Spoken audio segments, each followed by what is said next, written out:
का भाव तने उठा के दा राजेश कक्का।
तोड़ दुनिया से नाता जब लोरी चले तेरे अब उम्र को मरने लगा अंग में जवानी की ठंड ढली जंग तेगे से अंगार ढलने लगा।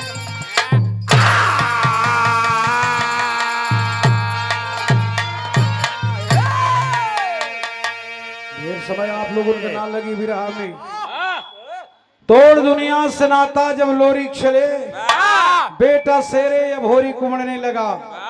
यदुवंश हंस के घराना में माई खोइलन दादा बुड़कुब्बे के आज खानदान में खून से दो ही बेटा जन्मल हुन जेकर नाम लोरी के सौरू है बहुत बहुत बड़ा अम्बा जेकर नाव लोरी के सौरू है। आज लोरी के दुनिया से छोड़ के चल गेलन बाबूजी।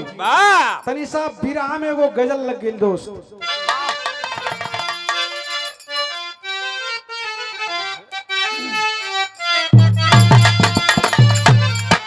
कि काबे में जलवा काशी में नजारा है। बड़ा बढ़िया बीरन के प्रति हमारे गुरुजी लिखत हो कैसे कहना है कि बीरों की अरे हाय धरती बीरों का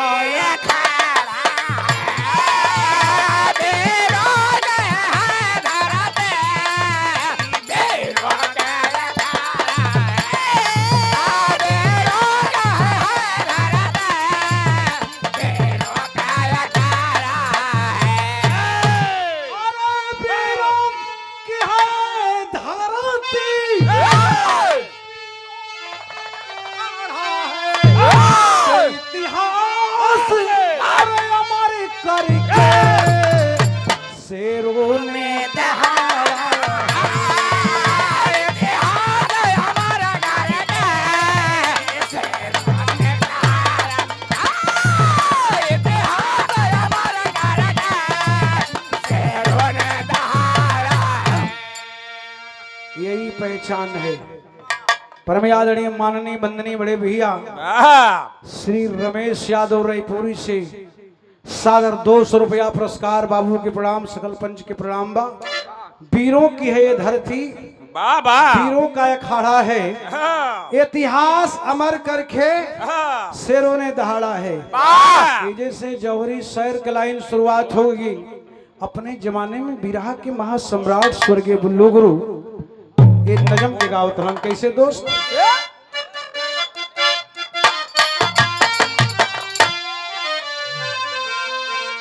अरे बोहे में ज्वाली अभोरी गौरा में आया चौरे पर माँ दुर्गा के चाकर के शीश नवाया।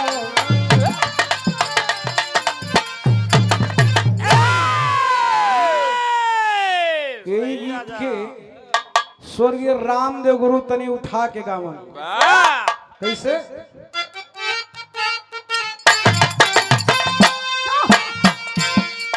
अरे सुनता हूँ जब जब लोहा बीच गढ़वाया किया को तूने हाथा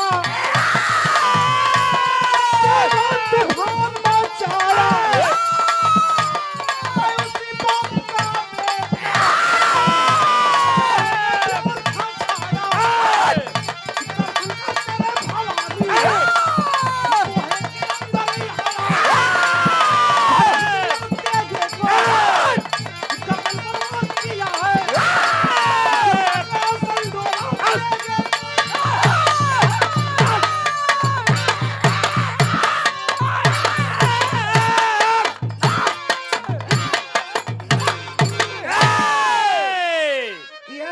सरजा ए भैया एक दिन देखबा अब होरी के गईलन बोहा घूमे बोहा में जहाँ लोरी का खड़ा है भगवती का जहाँ चौरा है उइजा भगवती के चौरा पर क्यों भैये ना हवन के तो 5-7 गो कुत्ता हुवन हाथ दोनों जोड़लन कहलन रे माई के दरबार है भैया लोगन कुत्ता लोगन के हटा दिहलन वही तालाब से घड़ा से पानी लिया के भगवती के चौरा धोआ दिहलन भगवती के चौरा धोआ के ओइजा अब होरी के आसन लगा लिहलन बाबूजी आसन लगावलन देखबा भगवती के आवे में देर हो गई पंचो माई दुर्गा के आवे में देर हो गई बगलिया में अब होरी तलवार रखले हुन तलवरिया उठाई के पंचो अपने आप के अपन गर्दन काटल चाहत हुन भगवती आके तलवार पकड़ लीन कहलिन यो मस्त बेटा कुछ वरदान मांगला भगवती से अब होरी कहलन वरदान देहल चाहत हूँ ना वरदान देहल चाहत हूँ तो एगो हमार बात सुन ला बिरहा में एक गीत लगे कौन गीत है मास्टर साहब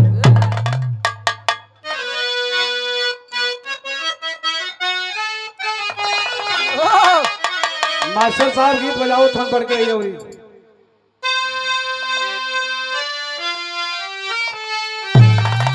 ये कलश की नहीं खी मांगत साया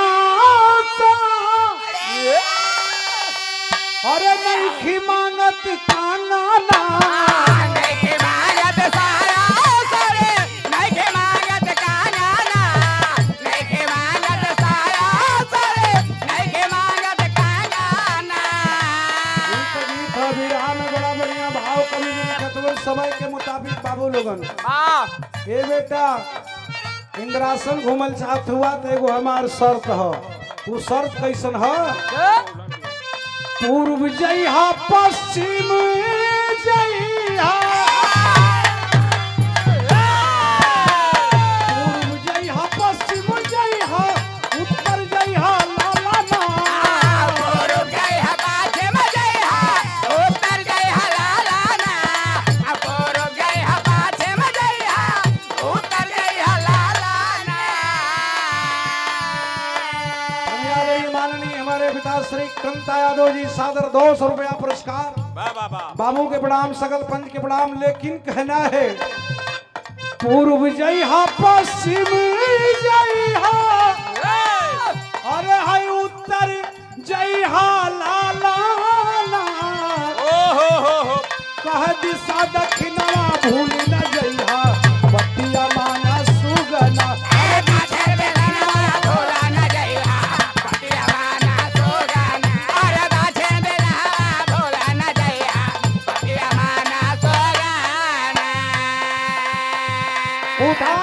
तलवार इंद्रासन के ओर चलल हुन पूरब के दिशा में पश्चिम के दिशा में उत्तर के दिशा में भगवती कहली घूम लिए बेटा लेकिन दक्षिण के दिशा में मत जइहा इंद्रासन के चौराहा पर अभोरिक पहुंच गईलन जब इंद्रासन के चौराहा पर अभोरिक पहुंचलन तो उनके दिल में एगो पूरा फात जग गया। माई दुर्गा वाली बत्तिया हल चल दिल में मचवले बा। माई दुर्गा वाले बतिया हाल चल दिल में मचवले बा। माई दुर्गा वाले बतिया हाल चल दिल में मचवले बा। अरे खींच के तेग दक्षिण ओरिया नहर कदम बढ़ावले बा।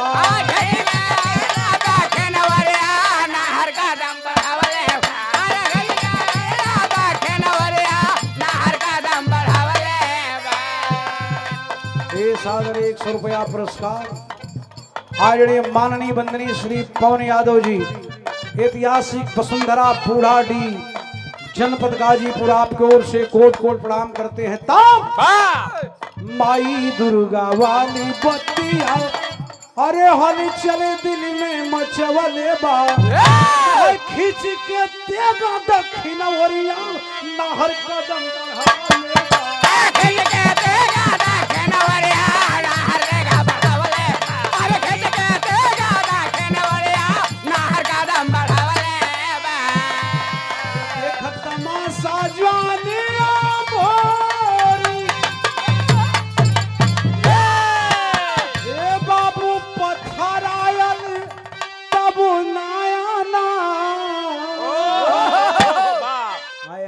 बाबूजी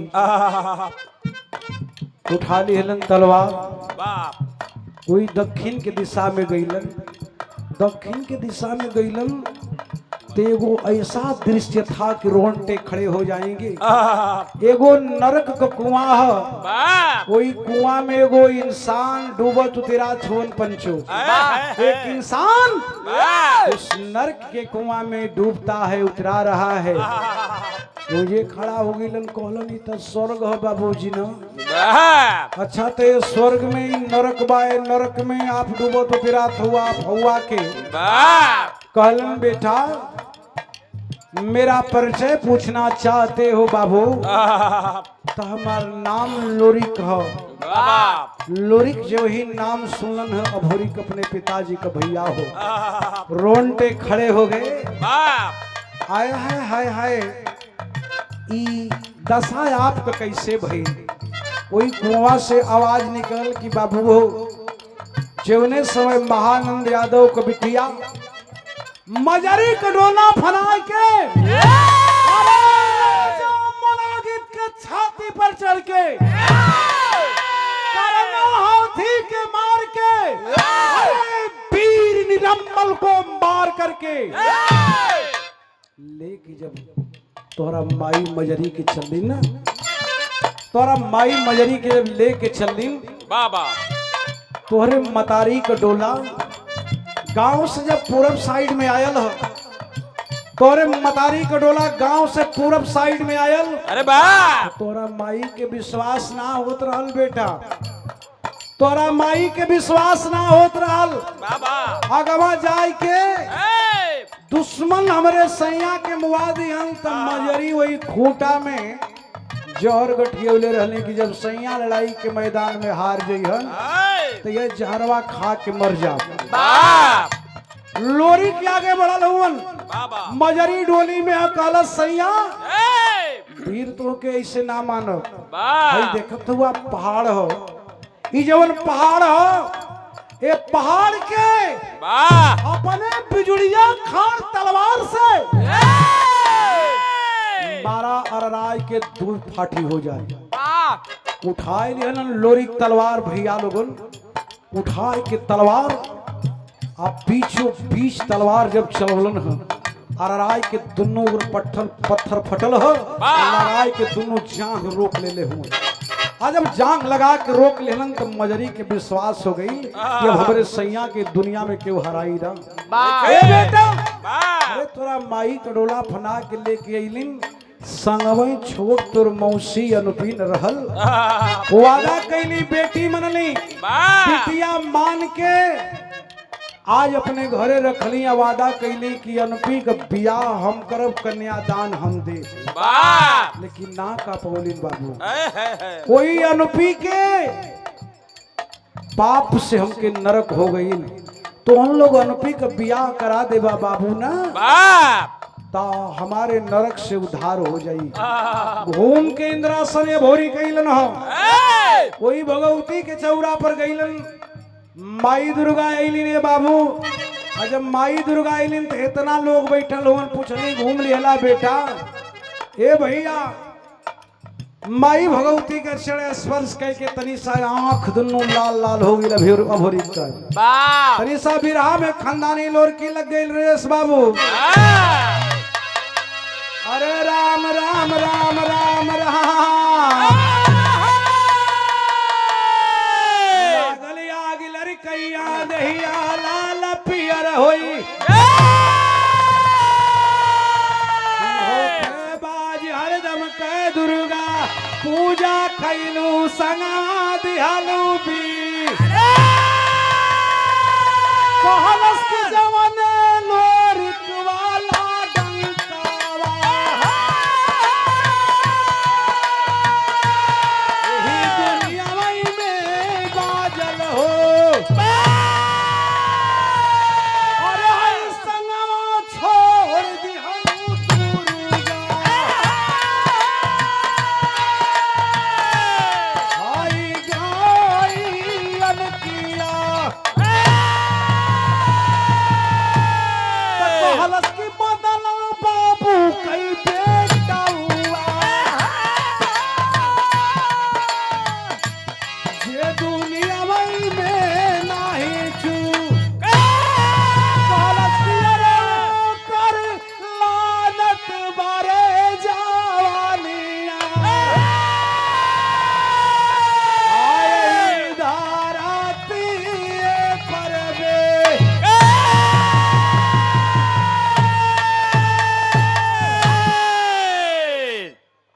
भोरी बिगड़ गई कहलन माई भगवती ई बतावा हमारा मौसी का दुल्हा ये दुनिया में के हो।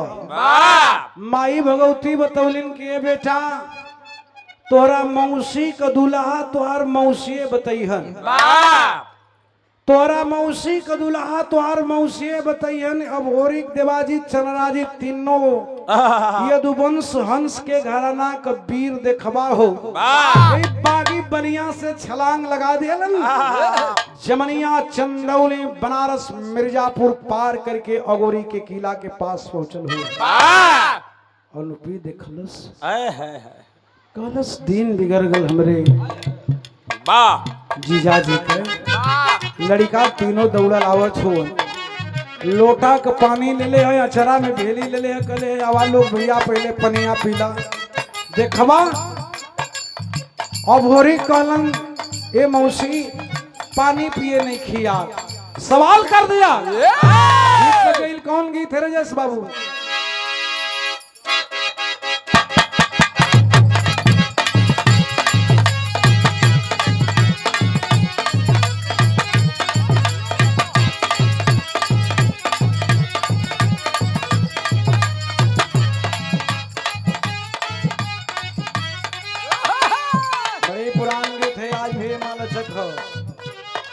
तू लगावे लू जब लिपस्टिक, तो लगावे लू जब ले बैठे, तो लगावे लू जब ले बैठे, ले लो यारा डिस्की, ले लो यारा देते, ले लो यारा देते। तू लगावे लू जब लिपस्टिक, ले लो यारा डिस्की, जिला टॉप लागे कमरिया कमरिया कमरिया बला बला रे बला रे कमरिया करेला बला बला रे बला रे कमरिया करेला बला रे बला रे। कायब और कॉलन अपना मौसी से 80 बरिस को मरिया हमरे बाबूजी 80 बरिस का अवस्था हो। अब होरी अपना मौसी से वो बात कहत हो, तोहरे शादी का पीड़ा उठावली,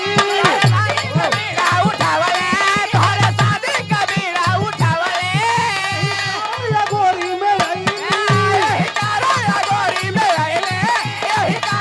गोरी में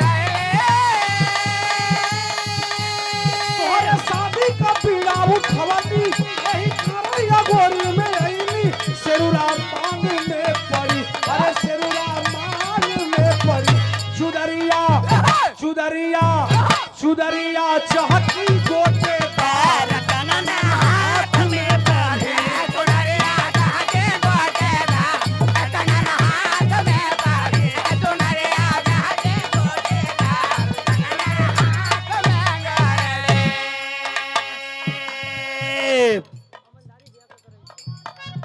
अमलधारी बाबू ककरई से हमारे राजू भैया बहुत बहुत प्रणाम सब भैया के प्रणाम हो नैहर में जवानी ढललू हमसे नाता तोड़ा तोड़ा तोड़ा अरे हमें जवाने ढललो हमसे नाता तोड़ा तोड़ा तोड़ा नहीं हमें जवाने ढललो हमसे नाता तोड़ा तोड़ा तोड़ा ससुर दुल्हिया बन के पिया से नाता जोड़ा जोड़ा जोड़ा ससुरे दुल्हे बन के पिया से नाता जोड़ा जोड़ा ससुरे दुल्हे बन के पिया से नाता जोड़ा आगो एमपी के लागल बदनी आगल में के लागल बदनिया आगल में के लागल बदनिया ऐसे दिल बोला जवानी ऐसा तू बोला जवानिया ऐसा तू बोला जवानिया एमपी के लागल बदनिया ऐसे दिल बोला जवानिया टमाटर जान पर लगा टमाटर गोटे तार कनना हाथ में पड़ी चुनरिया गाके गोटे धार कनना हाथ में पकड़ा चुनरिया गाके गोटे धार कनना हाथ में पकड़े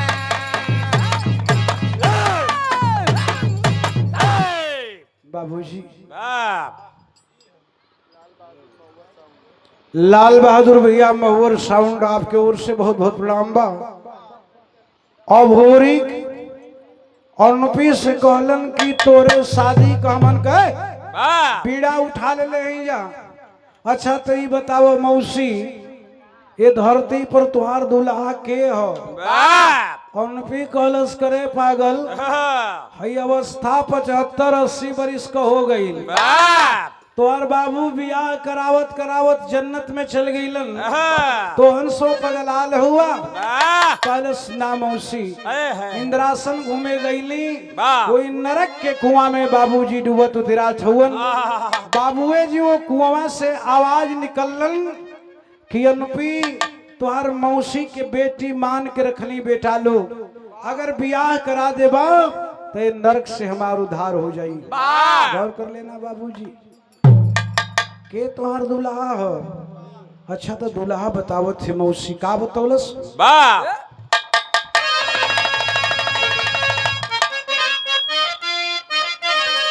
अरे जोगिया सुदर्शन सिंह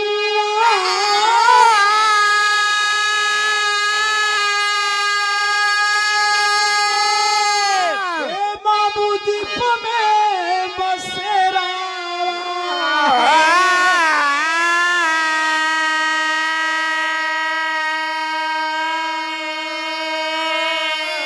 अरे जगवर मावे बनमा झार मोरे लाला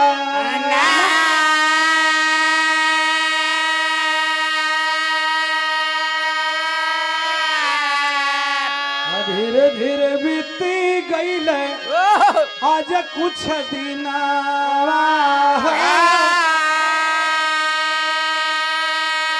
ए बाबू हो जाई है उधार मोरे सुगा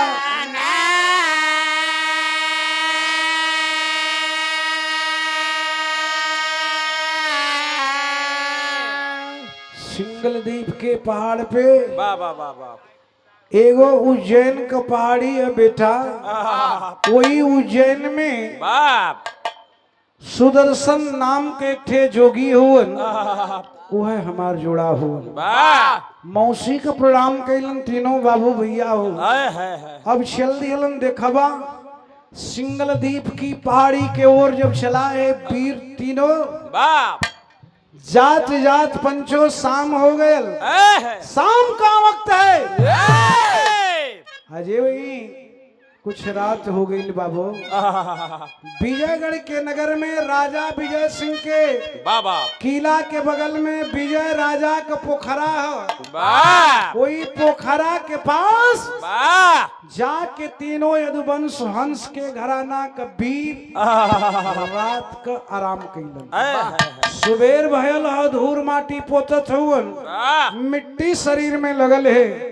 सोचलन ये बोरी के राजा के पोखरवा में कम से कम स्नान तक कर लिहल जाए, नहा लिहल जाए। जे वही एगो पैर बा अब होरी कोई पोखरा में डलन हो। पोखरे का पहरेदार बड़ा वीर था।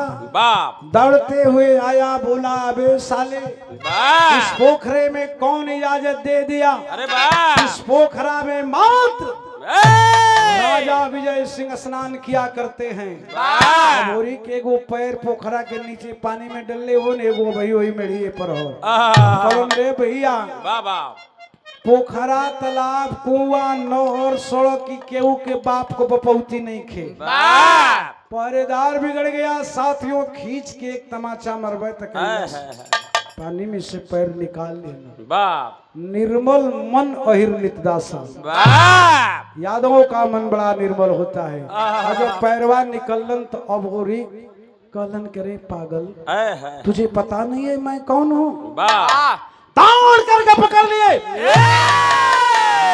उठाए के चौचक पकड़ के पटक के तनी सा ठेहुना ओकरी छाती पर रगड़लन। बोला से साहब हम नौकर हैं तनख्वाह पर हैं। आप तीनों भाई पूरा पोखरा के ईड़ा हम कुछ कहब ना। स्नान करके भाई कपड़ा उपड़ा बदलत हो भागल भागल पहरेदार पहुंचल हो। पहरेदार जब पहुंच गया राजा विजय सिंह के बतौलस की 3 ठे बड़का बड़का पहलवान हो इतना इतना बड़ा कपार हो। वही हल्का सा रगड़लस। अगर पूरा तन की चोट भेजले रही तो ललकी निकल के बाहर आ जाई। बज गया सायरन बाजा विराज सुनने वाले बाबूजी। सायरन बाजा को विजय सिंह बजवा दिया। 1000 सेना चलल है। और जब 1000 सेना चलल तब भूरी कॉलन की करे भैया हई कैसन बारात लेके आवता। चनराजीत कहलस की बारात ना लड़ाई करे आवत तैयारी में हो जाए की। सब विराह में गीत लगे स्वर्गीय रामदेव गुरु अपने जवानी में ऐठ के गौलन।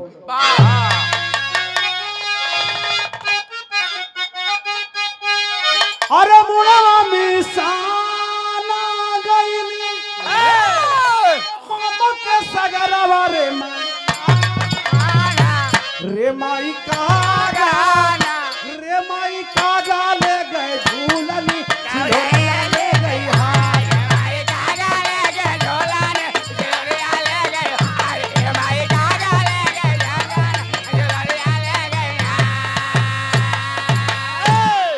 भाव प्रिया गौर करेंगे। घेरावा में घिरी गई घेरावा में घिरी गई तीनों अहिर कलला नवा जाई। अरे तीनों अहिर कई ललना जंगी जंगी उमड़े लागल भूजावा से लहू बरसा।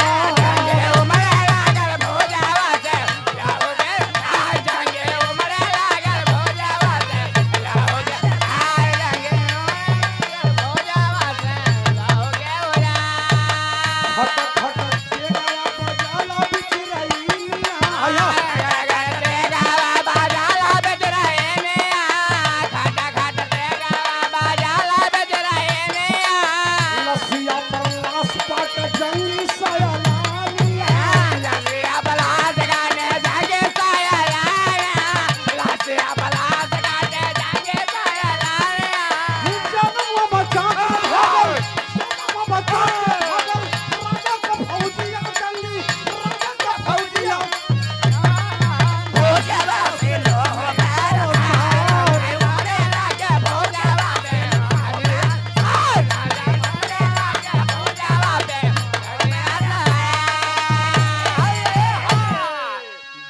बचा के राजा विजय सिंह को फौज भजल है। वाह कितना मरैलन, कितना कटैलन और कितना निहुरल भाग गिलन सुभद्रा। वाह फिर पंचो दवा करके उसी लड़ाई के मैदान में राजा विजय सिंह को कैद कर लिया। वाह जब राजा विजय सिंह के कैद कर लिया, राजा विजय सिंह कहने लगा, क्या है बेटा, वाह तेरे पिता का क्या नाम है? अरे वाह कॉलेज के राजा साहब, प्रेम से अगर पूछत हुआ हाँ, तो हमारे पिताजी का नाम लोरिक है, वाह हमारे माई का नाम मजरी है। हाँ, हाय हाय हाय बाबूजी। विजय राजा पहुंच गया अपने राजमहल में। वाह वाह आज जब राजमहल में विजय राजा पहुंचलन हो तो संतान के रूप में एक बेटी हो, जो ने बिटिया का नाम विशेषरी है। हाँ, विशेषरी बड़ा जादूगरनी है। कहलस कि पापा वाह लड़ाई के मैदान में हार गए ना, ता तलवार लड़ाई हम करब। कहलस ना बेटी ना, हाँ, अरे वो हिरन के जांघी में बड़ा जोर है, वाह ओकरी तलवार में बिजुलिया खान बा। जब तलवार चलावता था जनाता कि जैसे मक्का नक्षत्र में बादल गरजेला। कहलस से वो हमार बात सुनला, हाँ, लड़ाई हम करब। वाह आज विशेषरी बाबूजी बड़ा बड़ जादूगर नहीं रहल, वाह चल दिले है लड़ाई के मैदान में।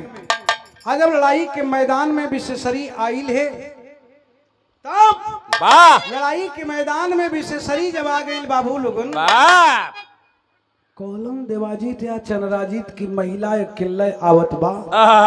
तावन धार्मिक खानदान में पैदा है। जब वाह हम लोग धार्मिक खानदान में पैदा हैं, अकेले लड़ब।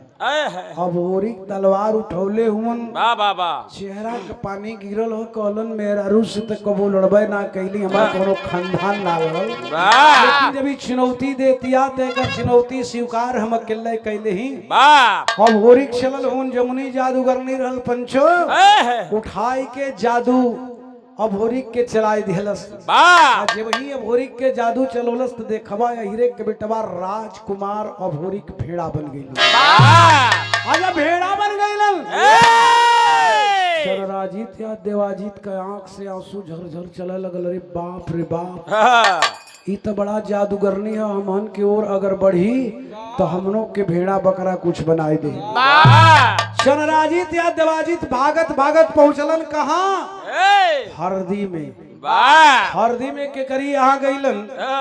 जमुनी नाम का एक थे कलवारिन रहली, लोरिक से प्रेम रहल। लोरिक से प्रेम रहले भैया, भाई प्रेम ना रहल कि प्रेम करके छोड़ दा। अरे हृदय का दिल का गहराई का प्रेम लोरिक से जमुनी का रहल हो भैया। चनराजीत या देवाजीत जब दुनू गईलन हो देखलन, यह जमुनी मौसी बा। आँख के आंसू तेज हो गयल। कहलन मौसी हमन तोरी है आ गईली। जमुनी पूछलस कि गौरा का हाल चाल है? का हाल चाल गौरा का, कैसे लोग अइला? देखबा अब होरिक के भेड़ा बना के घर में ले जाके एगो कोठरी में रजस बाबू बंद कैले हो। वही में भेड़ा बना के ले जाके बरसिंग घास डाल ले एक ककवा हई देखा बतावत होन का लड़का बतावत होन।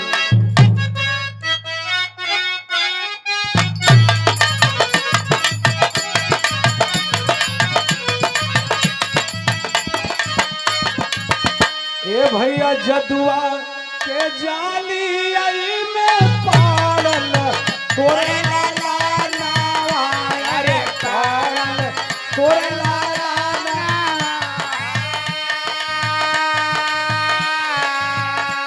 जदुआ के जाली आई में पाड़ल तोरे लाला नावा रे पाड़ल तोरे लाला नावा गाढ़े परन भाई आके परान हरा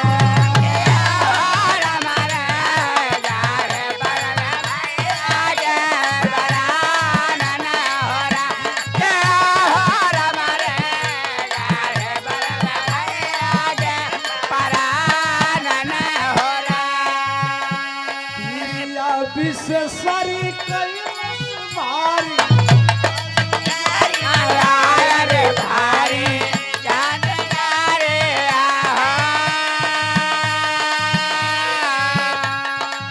या विशेषरी कैलस भारी जादूगारी आया रे भारी जादूगारी आया भेड़ा झलस भैया के बनाई हरा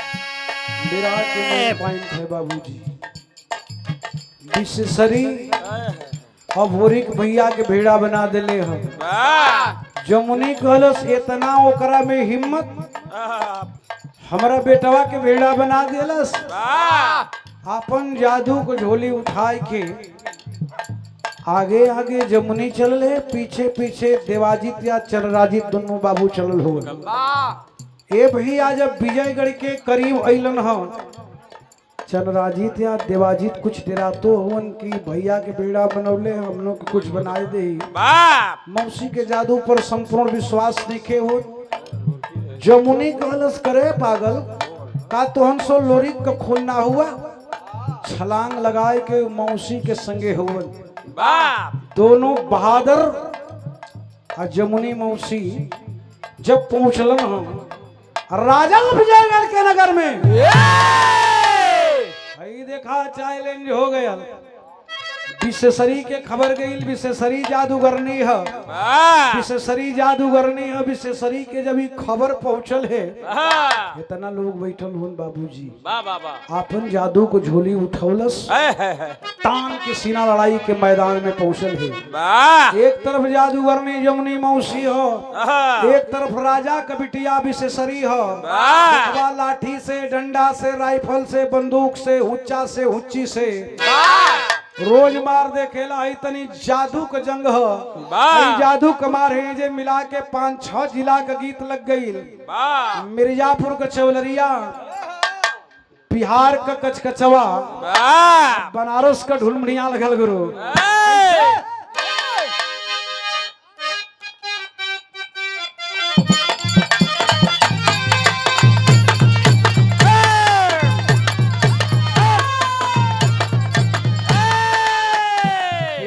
रुपया पुरस्कार हमारे बाबा श्री यमुना सिंह बहुत बहुत प्रणाम है लेकिन कैसे अरे रामा रामाय राम राम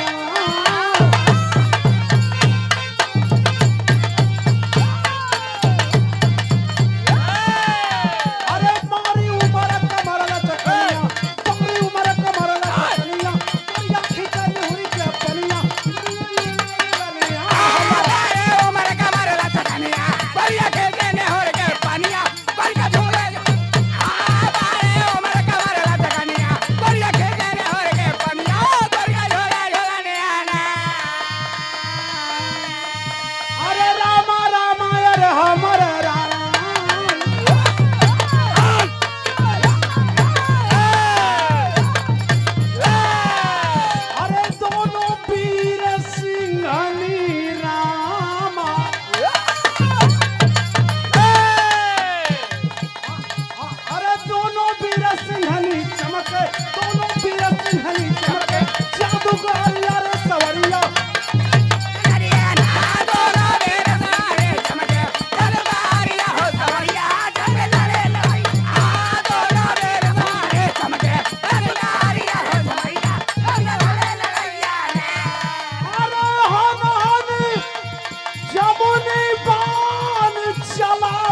जमुनी बाण चलौलस जादू के विशेषरी राजा का बिटिया राजकुमारी है। इतना बाबू लोग विराह सुना वाला हुआ।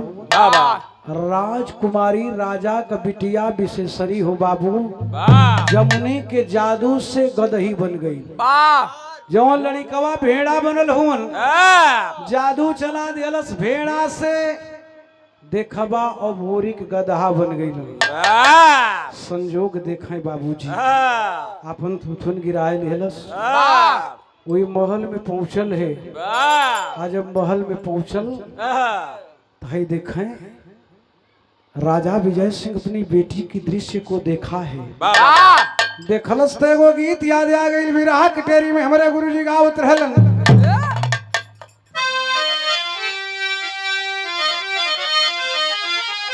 अरे मोरे राम जवानिया अरे मोरे जवानिया ऐठन बाजी हो जवानिया ऐठन बाजी में ढलल गदहा बने भोरी के गदही भैली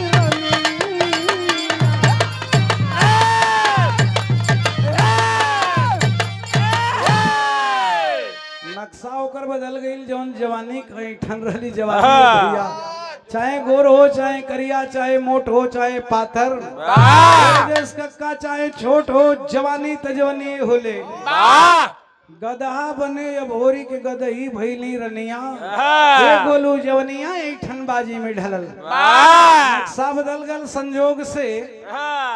गदहा को विशेषता थोड़ा सा बताइए अपन घर सुभद्रा। गदहा का विशेषता गदहन का 4 गो गोड़ होला। लेकिन देहात को हमरे पुरनिया लोग कहलन कि साला 5 गोड़वा होला। गदहा यूट्यूबर भैया गदहा जानत है गदहन का दोनों गोड़ आगे का ना छनाला। एगो अगिला एगो पिछला। एगो अगिला छनाई एगो पिछला छनाई संजोग से पिछला गोड़ वाला छान छूट गया। कोई मोहल्ले में जब छान छूट गया गदहा का छान छूटल अपन 5वां गोड़ का प्रयोग कैल सुभद्रा। 5वां गोड़ के एक का बैरियर लगा देला ले जा कोई कक्का के 5वां गोड़ का प्रयोग कैलस। तनी सा पापट लगल दोस्त। अरे भरल जोश गदहा लेलस तड़ी आई हाई पावर में।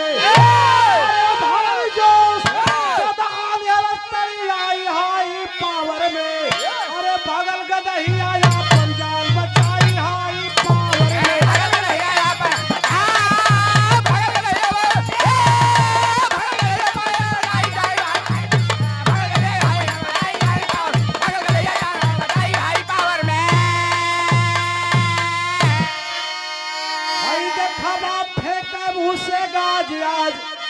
खतरे के घंटी बाजल है जबरी पानी लुटी जाई। हम भले हो बना राजी हो तबले गदहा चौचक पावर में। सुतल गदहिया चारों पाँव फैलाई हाय पावर में।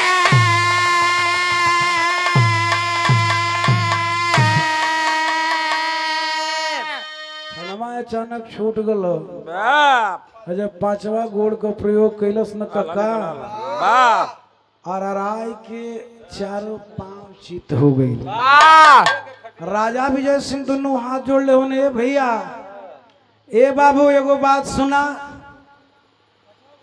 गोलू मुन्ना 5वां गोड़ का प्रयोग बाद भर ब्राह्मण ए साहब जवन कुछ हो कह के हो गल जवन बने वाला रहल बनल जवन बिगड़े वाला हल बिगड़ गया। दौड़ल दौड़ल राजा विजय सिंह गईलन कहावा कोई महुआ के पेड़े तर जहाँ चनराजित या देवाजित हुआ तो चनराजित देवाजित के मौसियों बैठल हैं जमुनी हाथ दोनों जोड़लन कहलन कि धर्म का तुम तारी हो, हमरा बिटिया के राजकुमारी बना दा। वाह आय अपने बेटवा के राजकुमार बनाएला, वाह उठाई के जादू चलाए दिलस, बिटिया राजकुमारी हो गई, वाह होरी के राजकुमार हो गई। राजा विजय सिंह हाथ जोड़लस कलस से भैया अब काम स्वयंवर रचवाई, वाह काम दुल्हा खोजे जाई, वाह ऐसे बढ़िया दुल्हा दुनिया में ना मिली।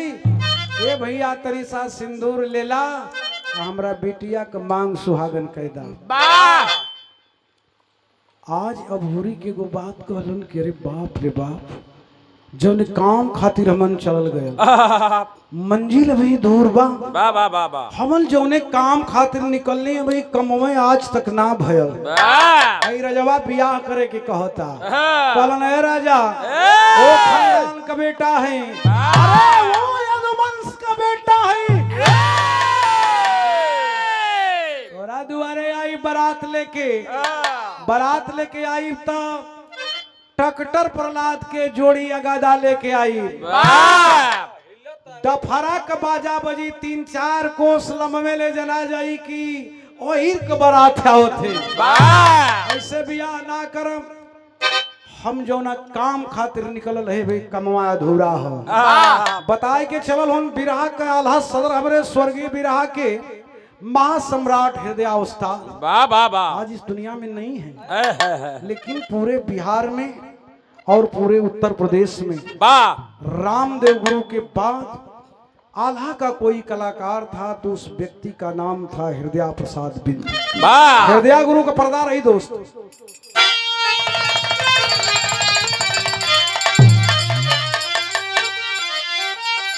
और जाने जवाना बन के हई भुजा का बनवा, देखी देखी धरतिया हई गगनवा था हरा।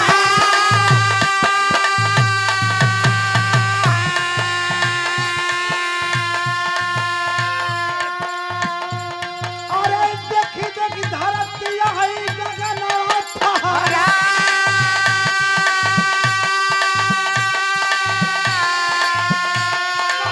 बजल रहल डंका जब जब जवाने लोरी की,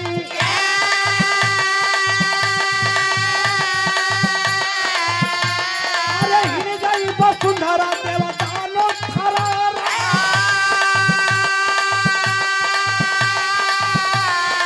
हिन गई वसुंधरा देवतानो थरारा।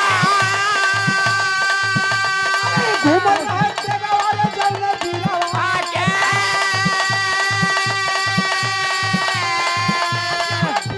घूमल तलवरिया, जहाँ बीरवा का घूमल तलवरिया। अरे छोड़ के लड़ैया से भागे मयादा, अरे शादी वाला बीरवा उठा के अनु पिया, अरे शादी वाला बीरवा उठा के अनु पिया। अरे पहुंचा है जॉन सिंह दीप के माझा, अरे जोगा वाला बावन हवा जोगी हो सुधरिया, अरे जोगा वाला बावन हवा जोगी हो सुधरिया।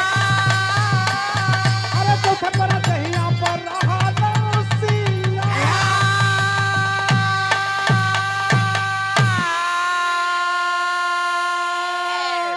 सिंगलदीप के पहाड़ पे उज्जैन के नगर में वाह वाह वाह तीनों लड़का पहुंचल हूं। बाबा सुदर्शन जोगी कई भक्ति में लीन हुवन, चगोठे लगल सन ओ भक्ति में एकदम बिल्कुल लीन हुवन, वाह मौन धारण कैले हुवन। लड़का चारों तरफ घूमत हुवन, वाह आँख खुलत नहीं खे। अब ओरे कॉलस की कहिया ले आँख खुली हुई, वाह कितना दिन इनके खोजल जाई। कॉलस ए बाबा ए खोला बियाह कैला, आँख खुल गई बाबूजी। और जब आँख खुलल न तो इतना बाबू लोग बैठल होवन, आँख लाल लाल हो गई। वाह कहलन तुम लोग कौन हो?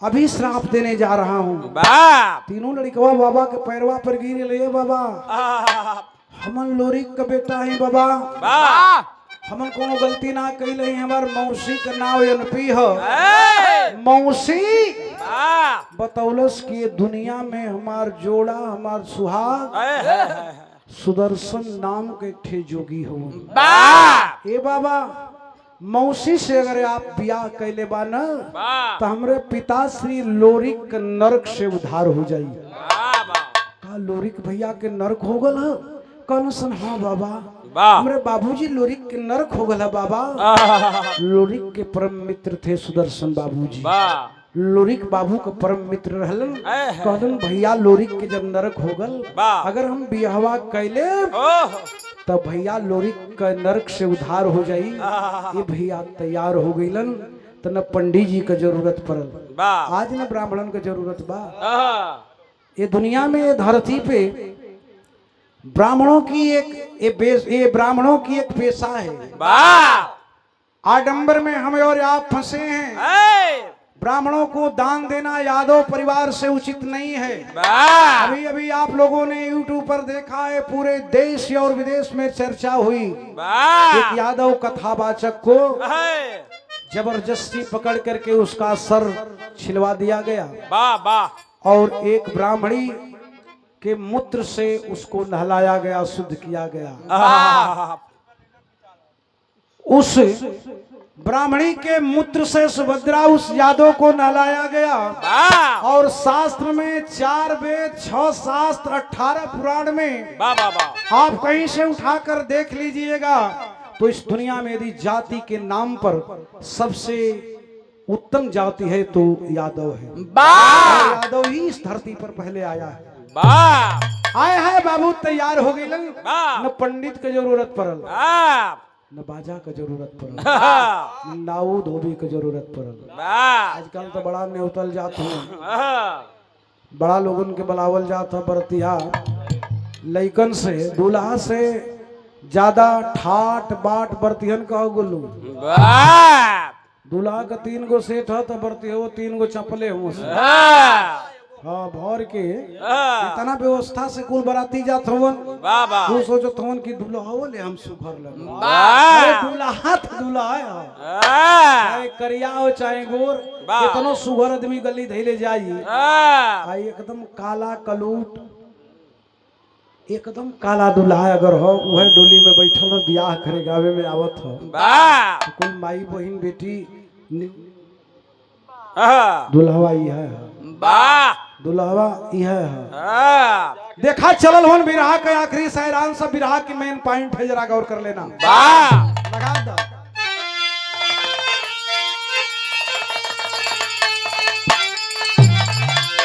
अरे तू जब कंठी माला शादी कई बजल तो बुढ़ावा दुल्हा बन बराती अगोरी में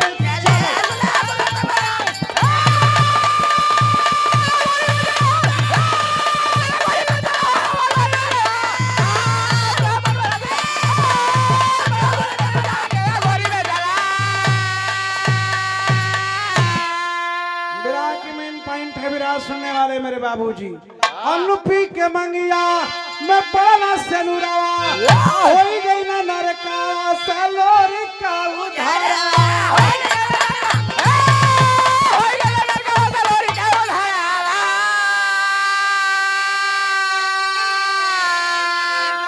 भैया लग गई अरे चौथे पले में बंधल तो बुढ़ा दुल्हा बन बराती अगोरी में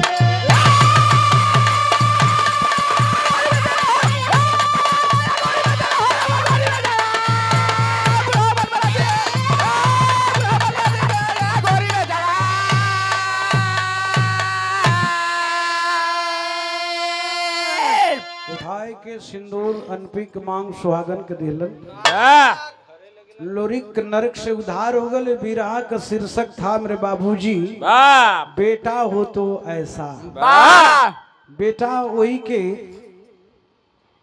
सपूत कहल जाला जे अपने बाबू को कर्जा भर दे जे अपने बाबू का नाम रोशन कर दे, वाह जे अपने बाबूजी का बदला चुका ले वाह और कार्य क्षेत्र में प्रगति की ओर हो, वाह उसी को बेटा कहा जाता है। वाह स्वामी गुरु बिहारी पत्तू 6 वर्ष स्वर्ग में डाल।